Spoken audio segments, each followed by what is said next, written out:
కలియుగ వైకుంఠం తిరుమల దివ్యక్షేత్రంలో తిరుమల తిరుపతి దేవస్థానములు నిర్వహించే వార్షికోత్సవాలలో జ్యేష్ఠాభిషేకం ఒకటి.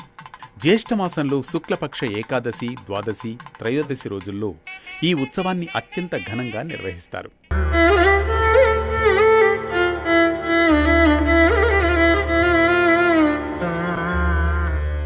2026 సంవత్సరంలో ఈ ఉత్సవాలు జూన్ 26వ తేదీ అనగా ఈ రోజు నుంచి 3 రోజుల పాటు ఆగమోక్తంగా శాస్త్రబద్ధంగా నిర్వహించబడతాయి తిరుమలలో.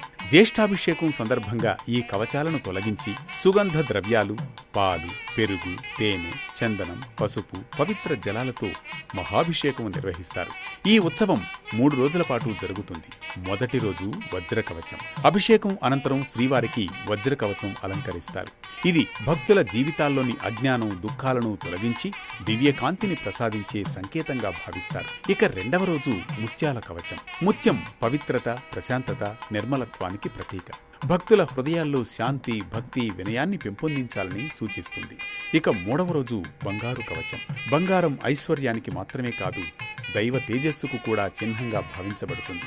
భగవంతుని కృపతో జీవితం ధర్మ మార్గంలో ప్రకాశించాలని ఈ అలంకారం సూచిస్తుంది.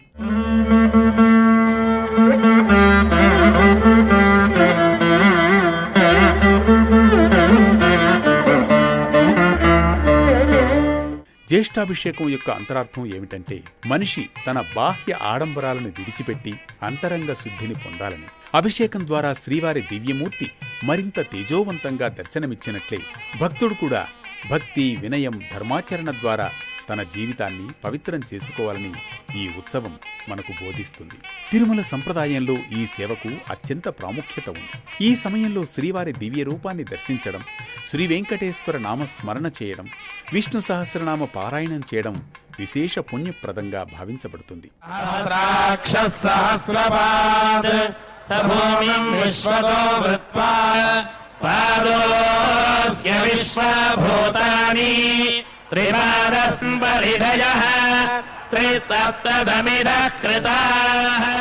జ్యేష్ఠాభిషేకం అనేది కేవలం ఒక ఆలయ ఉత్సవం మాత్రం కాదు. అది భక్తి, పవిత్రత, ఆత్మశుద్ధికి ప్రతీక. గోవింద గోవింద అంటూ గోవింద నామస్మరణతో ఈ జ్యేష్ఠాభిషేక మహోత్సవాన్ని స్మరించుకుందాం, సకల శుభాలను పొందుదాం. ఓం నమో వెంకటేశాయ. ఇవి విశేషాలు.